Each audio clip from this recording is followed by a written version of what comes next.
The 27th Academy Awards, March 30th, 1955, and Dorothy Dandridge walked into the RKO Pantages Theater as the first black woman ever nominated for Best Actress. Grace Kelly, Audrey Hepburn, Judy Garland sat in the same row, and for one evening, the industry treated her as an equal. A decade later, her manager forced open the door of a small West Hollywood apartment and found her body on the bathroom floor. $2.14 sat in her bank account, and she was 42 years old. The question that drives this story is a simple one. How does that happen to someone the whole world was watching? Understanding the fall means going back to a childhood that was never really hers, and it begins in a place far from Hollywood. Cleveland, Ohio, November 9, 1922, and Dorothy Jean Dandridge arrived into a family already fractured. Her father Cyril, a cabinet maker and part-time minister, had left her mother Ruby 5 months before the birth, and Dorothy would never know him. Ruby fell into a relationship with a woman named Geneva Williams, someone the girls came to call Auntie Mama, and Geneva moved into the household and took control of training Dorothy and her older sister Vivian in singing, dancing, and performing. A 3-year-old Dorothy could already memorize entire Paul Laurence Dunbar poetry readings from start to finish, which told Ruby everything she needed to know. Ruby packaged the sisters as the Wonder Children, a song and dance act that toured black churches and segregated schools across the South, pulling in $400 to $500 per appearance. That income made them the family's primary breadwinners before they reached grade school, and neither girl attended regular classes until roughly the 8th grade. Dorothy compensated with a staggering ability to memorize anything she heard, a skill that would later anchor her acting career. The real cost of that childhood stayed hidden for years. Geneva Williams beat both girls, manipulated them psychologically, and sexually abused them. Dorothy's posthumous autobiography described Geneva as someone she learned to fear, and biographer Donald Bogle documented the abuse in detail that still shocks readers today. Ruby either never saw what was happening or chose to look away, and that left Dorothy and Vivian with no one to trust except each other. The people who controlled Dorothy's childhood would shape every tragedy that followed, because before she turned 10, Dorothy Dandridge had already absorbed a lesson most people never fully grasp. The world would always value what she could perform far more than who she actually was. Hollywood was about to confirm that on a scale she couldn't have imagined. When the Depression dried up the touring circuit around 1930, Ruby relocated the family to Los Angeles and assembled a singing trio with a classmate named Etta Jones. By 1936, the Dandridge sisters were sharing stages at the Cotton Club in Harlem with Cab Calloway and the Nicholas brothers, and Dorothy was barely a teenager, already earning a living as a professional entertainer.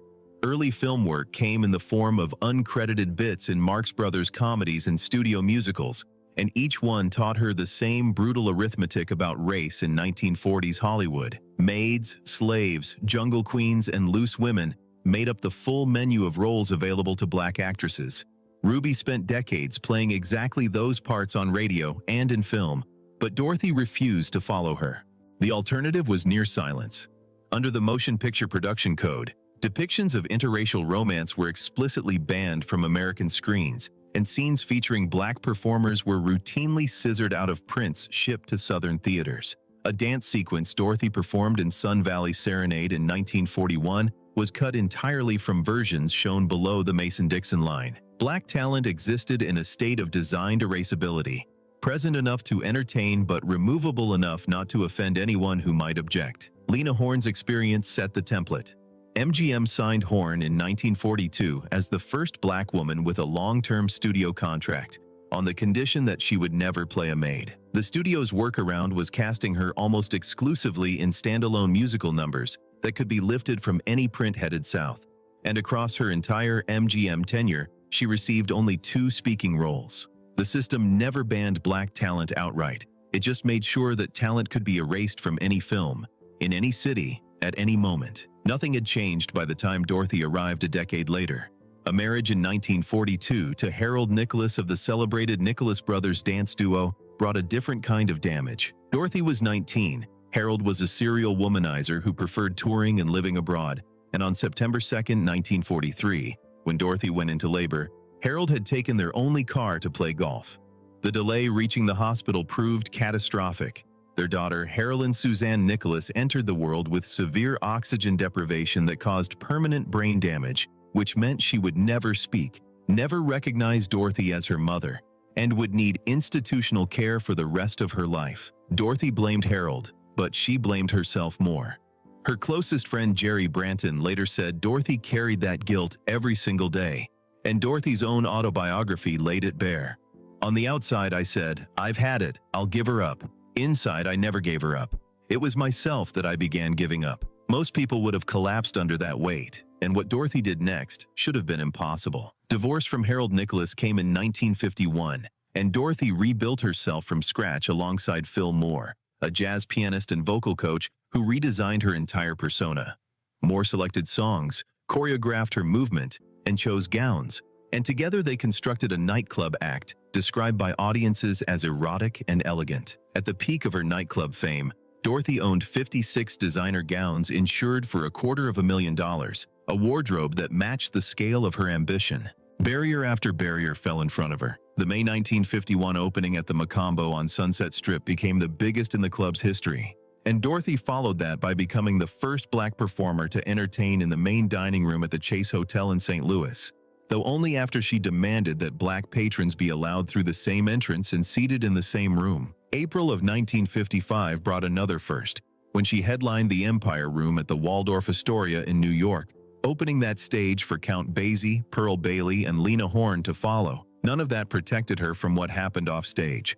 Las Vegas paid her as one of the highest-earning entertainers on the Strip, but barred her from using the elevators, lobbies, swimming pools, and restrooms at the very hotels where she headlined. One engagement forced her into segregated housing on the outskirts of the city, with a dilapidated office and a makeshift plywood table standing in for a dressing room.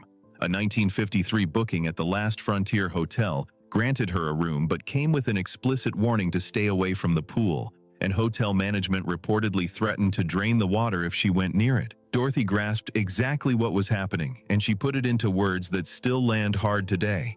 If you find yourself suddenly projected into a Caucasian orbit, you have an inner experience that is hard on the nerves. You must be at your best every instant, for you are carrying the Negro race. Sold-out rooms and standing ovations every night, and she still couldn't walk through the front door. That changed when Otto Preminger cast Carmen Jones, an all-black adaptation of Bizet's opera for 20th Century Fox. Preminger initially rejected Dorothy for the lead, calling her too sophisticated for the fiery Carmen, but Dorothy refused to accept that verdict. A trip to Max Factor transformed her. Tight skirt, low-cut blouse, tousled hair, dark makeup.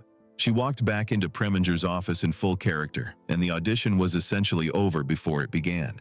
Carmen Jones opened in October of 1954 to strong reviews and massive box office returns, and the film turned Dorothy into the first black woman to appear on the cover of Life magazine. 5 months later, on March 30th, 1955, she became the first black woman ever nominated for the Academy Award for Best Actress, competing against Grace Kelly, who won.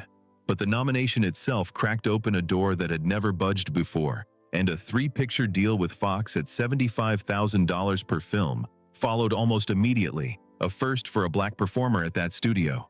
Dorothy told her sister Vivian, "Now I will do the work I love. No more working in saloons for me." Hollywood had just crowned her a star, but the man who helped create that success was already becoming the architect of her destruction. 3 full years passed before Dorothy appeared in another major film, despite the Oscar nomination, the Fox contract, and the magazine covers. The production code blocked any romantic pairing with a white leading man, and Hollywood produced almost nothing with black leads. Fan magazines like Photoplay, Modern Screen, and Motion Picture, the publications that sustained white stardom through the 1950s, chose not to feature her at all, which meant millions of filmgoers forgot she existed. Dorothy put it plainly, "America was not geared to make me into a Liz Taylor, a Monroe, a Gardner." Lena Horne found a more precise phrase when she called Dorothy our Marilyn Monroe, meaning she carried all the magnetism and beauty but none of the access.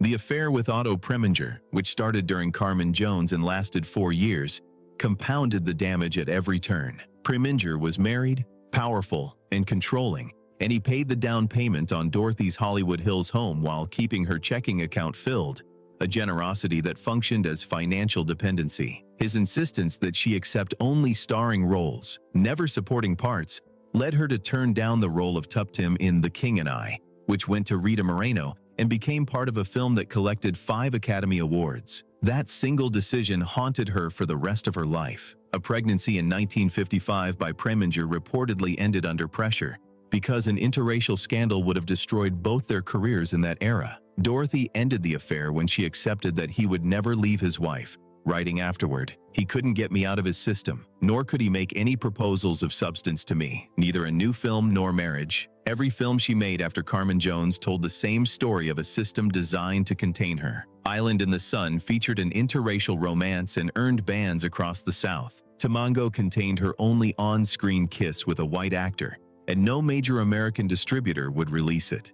Dorothy accepted that role despite playing a slave, something she had always refused because the money had become desperate. Porgy and Bess, her final American starring role, reunited her with Preminger, who verbally abused her throughout the production while the black community criticized the film's stereotypes, leaving Dorothy to absorb the blame from both sides.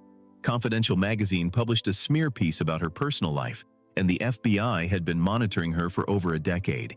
Every door she pushed open was being quietly locked behind her, and this is where it got worse. June 22, 1959, and Dorothy married Jack Dennison, a nightclub owner who had sent fresh flowers to her dressing room every night during their courtship. She was earning roughly $250,000 a year and rebounding from Preminger, which made her vulnerable to exactly the kind of man Dennison turned out to be. Her manager Earl Mills later called him a con artist who wanted to live off her earnings, and added that on their wedding night, Dennison was broke. What followed was systematic destruction.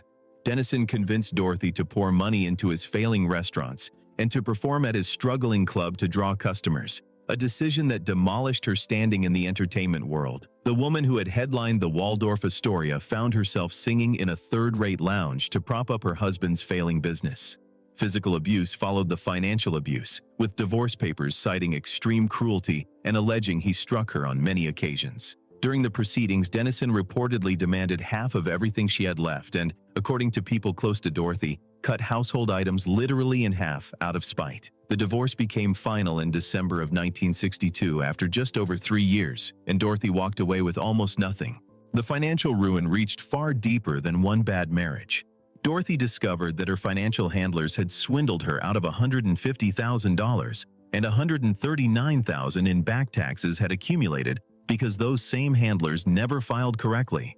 A separate oil investment turned out to be a complete fraud, wiping out whatever remained. Bankruptcy followed, then the sale of her Hollywood Hills home, then a move to a small apartment in West Hollywood. The most devastating blow came when she could no longer afford private care for Harlan and had to place her daughter in a California state mental institution. Dorothy said publicly, "I never really thought I could give my daughter up to an institution." Second-rate lounges and failed comebacks filled her final years. A production of West Side Story lasted only 2 performances before illness shut it down. A brief Las Vegas lounge act in 1964 drew scattered audiences. A $10,000 advance for her autobiography provided temporary relief. By spring of 1965, she told Earl Mills she felt she was dying, and that was not a metaphor. On the evening of September 7, 1965, Dorothy called her closest friend, Jerry Branton, and the conversation drifted between expressions of hope for the future and a full rendition of Barbra Streisand's People. Then Dorothy said something Branton would carry for the rest of her life. "Whatever happens, I know you will understand." Earl Mills arrived at her apartment the next afternoon, got no answer, and returned around 2 o'clock to force his way inside. Dorothy lay on the bathroom floor, 42 years old, with $2.14 in her bank account. A handwritten note sat nearby. It asked whoever found her not to remove anything she was wearing, requested immediate cremation, and said that any remaining money or furniture should go to her mother Ruby, who would know what to do. Medical examiners never agreed on what killed her. One pathology report concluded an accidental overdose of the antidepressant imipramine, while the county coroner's office pointed to a fat embolism from a recently fractured foot. Whether she intended to end her life remains unresolved to this day, but the broader facts need no interpretation. The first black woman ever nominated for Best Actress died alone, financially ruined, and largely erased by the industry that had once put her face on the cover of the most recognized magazine in America. September 12th brought a private funeral at the Little Chapel of the Flowers in Los Angeles. Peter Lawford, who had been romantically involved with Dorothy years earlier, and who friends said never stopped caring for her, served as a pallbearer but broke down before he could deliver the eulogy. Vivian Dandridge could not bring herself to attend, and she later vanished from public life entirely, spending her final years in Seattle under an assumed name before dying of a stroke in 1991. Dorothy Dandridge's name faded into near silence for decades, and then 47 years after her Oscar nomination, someone spoke it on the biggest stage in the world. March 24, 2002, the 74th Academy Awards, and Halle Berry won Best Actress for Monsters Ball, becoming the first black woman to receive the award. Berry had been born in the same Cleveland hospital as Dandridge, and she had spent years fighting to tell Dorothy's story, producing and starring in a 1999 HBO biopic written by Shonda Rhimes that pulled in over 4 million viewers on premiere night and earned Berry an Emmy, a Golden Globe, and a Screen Actors Guild Award. Standing at the podium with tears running down her face, Berry named Dorothy first. "The moment was bigger than herself," she said. "It belonged to Dandridge, to Lena Horne, to Diane Carroll, and to every woman of color who now had a chance because the door had finally been opened." A 2025 interview revealed a harder truth. Berry said she hoped someone would stand next to her soon, because she was tired of occupying that space alone. As of early 2026, Halle Berry remains the only black woman to have won the Best Actress Oscar, more than 70 years after Dorothy Dandridge's nomination. A landmark biography by Donald Bogle, the HBO biopic, a posthumous star on the Hollywood Walk of Fame unveiled with Sidney Poitier and Harry Belafonte in attendance. Music from Janelle Monáe, a Ryan Murphy series drawing on her experience. The recognition keeps arriving, always in the same way, always too late to reach the woman who earned it. Dorothy Dandridge did not fail. A system that made failure the only possible outcome for a black woman of her talent is what destroyed her. Life magazine put her on the cover while every fan magazine that sustained white stardom ignored her completely. An Oscar nomination sat on her resume while restaurants in the hotels where she headlined turned her away. A 3-picture studio deal yielded essentially one more Hollywood film. Agents told her to hold out for leading roles in an industry that had almost no leading roles for someone who looked like her. Harry Belafonte once called her the right person in the right place at the wrong time. But Dorothy's own words carry more weight. She said that if she were white, she could capture the world, and she said she was never fully accepted in either world, black or white. The architecture of the trap was something she understood with devastating precision, and she once told an interviewer that Ella Fitzgerald was one of the most talented people alive, and it embarrassed her that Fitzgerald couldn't work the rooms she worked, not for lack of talent, but because the men in the audience didn't want to take Fitzgerald home. Fitzgerald was singing her heart out for a third of what they paid Dorothy, and Dorothy knew exactly what that meant about what she was being valued for. One sentence from her autobiography collapses decades of pain into a single image. "If it is possible for a human being to be like a haunted house, maybe that would be me." Childhood abuse, a daughter she couldn't save, exploitative relationships, pools she was forbidden to swim in, a career that evaporated after an Oscar nomination, swindlers and bankruptcy, and $2.14. None of these are separate tragedies. They are the same tragedy expressed in different registers, because the system that turned Dorothy Dandridge into a star was the same system that made her disposable. She understood all of it. She wrote about all of it. She died inside it. And 70 years later, the door she tried to open has barely moved.